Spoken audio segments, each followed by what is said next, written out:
Good afternoon student. आज के practice की क्लास में मैं आपको दूसरे लेक्चर में सिलेबस के बारे में बताया था। तो आज से मैं आप लोग का सिलेबस के अनुसार से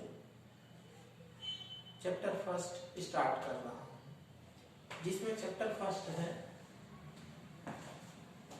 उच्चारण, जिसको इंग्लिश में कहते हैं प्रोनाउंसिएशन। उच्चारण किसी भी भाषा में शब्दों का वास्तविक अर्थ को जानने व समझने के लिए शब्द के उच्चारण का होना अति आवश्यक है, जिसके द्वारा शब्द के सही अर्थ का ज्ञान होता है। अंग्रेजी वर्णमाला में कुल 26 अक्षर होते हैं, जिसके 5 स्वर होते हैं। वो स्वर कौन कौन से हैं? ए, ई, आई, ओ, यू। शेष 21 अक्षर व्यंजन होते हैं, जिसको इंग्लिश में कॉन्सोनेंट कहते हैं। ठीक है। अब है स्वरों का उच्चारण, जिसको इंग्लिश में कहते हैं प्रोनाउंसिएशन ऑफ वोवेल। अंग्रेजी के अक्षर का उच्चारण समझना भी उतना महत्वपूर्ण है, क्योंकि स्वरों के उच्चारण में बहुत सी विविधता होती है,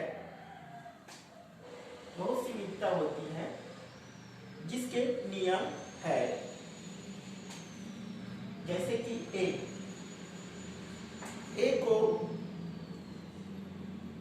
आई की मात्रा के रूप में, बड़े आ की मात्रा के रूप में या हम की मात्रा के रूप में लिखते हैं या पढ़ते हैं।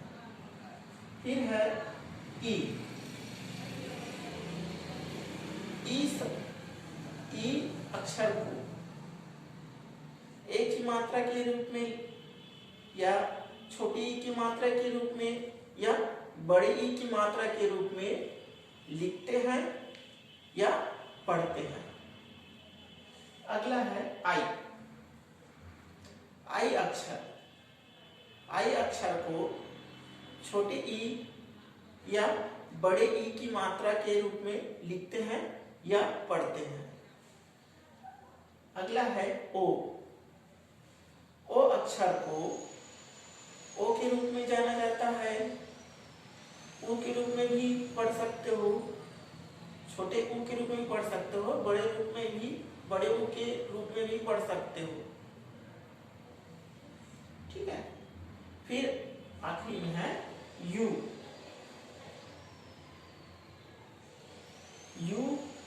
यू को छोटे ऊ या बड़े ऊ या यो के रूप में भी पढ़ सकते हो। अगला है व्यंजनों का उच्चारण, जिसको इंग्लिश में कहते हैं प्रोनाउंसिएशन ऑफ कॉन्सोनेंट। वोवेल का मतलब होता है ए, ई, आई, ओ, यू। कॉन्सोनेंट का मतलब होता है B, C, D, F, G, H, J, K, L, M, N, P, Q, R, S, T, V, W, X और जेड। ये क्या है? कॉन्सोनेंट है। तो व्यंजनों का उच्चारण, जिसको इंग्लिश में कहते हैं कॉन्सोनेंट या लिखते हैं प्रोनाउंसिएशन ऑफ कॉन्सोनेंट। व्यंजनों के उच्चारण के अंतर्गत मुख्य शब्द को लिए हैं, जिसमें सी, जी, एस, डी और वाई। ये शब्द को अगर हम शब्द बनाते हैं, पढ़ते हैं या लिखते हैं, तो कैसे इसके बारे में उच्चारण होगा, उसके बारे में जानेंगे। जैसे कि सी को श, कलंक का और श्रोता के श के रूप में भी पढ़ते हैं, समझते हैं या बोलते हैं। जैसे कि एक शब्द बनता है इसमें रिसिप्ट। रिसिप्ट RECIEPT, रिसिप्ट, जिसको हिंदी में रसीद कहते हैं। रिसिप्ट को हिंदी में रसीद कहते हैं। एक और शब्द बनता है सेंचुरी, सेंचुरी CENTURY, सेंचुरी। इसका हिंदी में अर्थ होता है शताब्दी। प्राइवेसी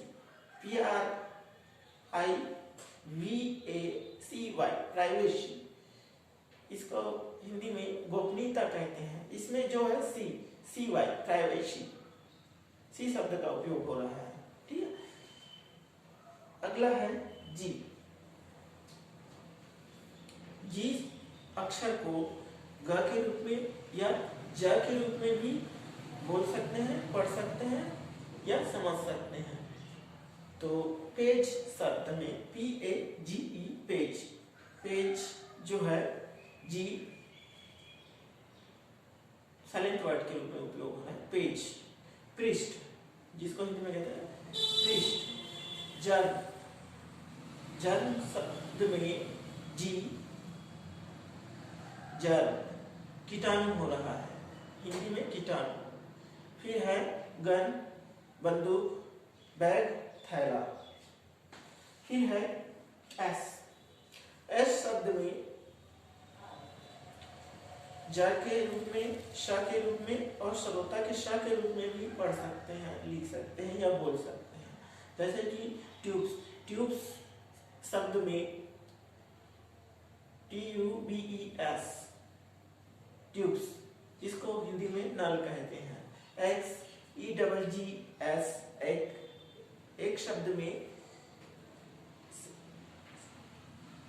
S आखिरी में आता है। XEGGS, जिसको हिंदी में अंडे कहते हैं। अगला है टी। टी शब्द को श के रूप में, च के रूप में, थ के रूप में और द के रूप में भी समझ सकते हैं, लिख सकते हैं या पढ़ सकते हैं। जैसे कि शब्द बनता है पेशेंट, मरीज, नर्स, नेचर, प्रकृति, दैट, व्हाट, दिस, या। अगला है वाई।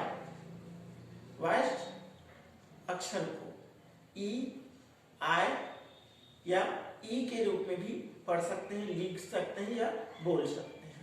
जैसे कि शब्द बनता है पॉलिसी, हिंदी में नीति होता है। पेज, प्रे, चिंता। क्राई, CRY, क्राई, चीखना। मूक अक्षर, जिसको साइलेंट लेटर कहते हैं। अंग्रेजी वर्णमाला में बहुत से शब्द का उच्चारण नहीं होता है। इन अक्षरों को मूक अक्षर कहा जाता है। साइलेंट लेटर, अंग्रेजी वर्णमाला में बहुत सी शब्द का उच्चारण नहीं हो पाता है। इन अक्षरों या शब्दों को मूक अक्षर कहा जाता है। लेटर, अंग्रेजी वर्णमाला में बहुत सी शब्द का उच्चारण नहीं होता है, जिसको मूक अक्षर कहा जाता है।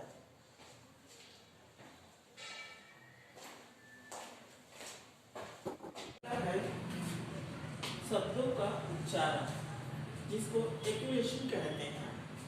शब्दों का उच्चारण वास्तव में एक विद्या है, जिसमें ठहराव की विशेष भूमिका होती है।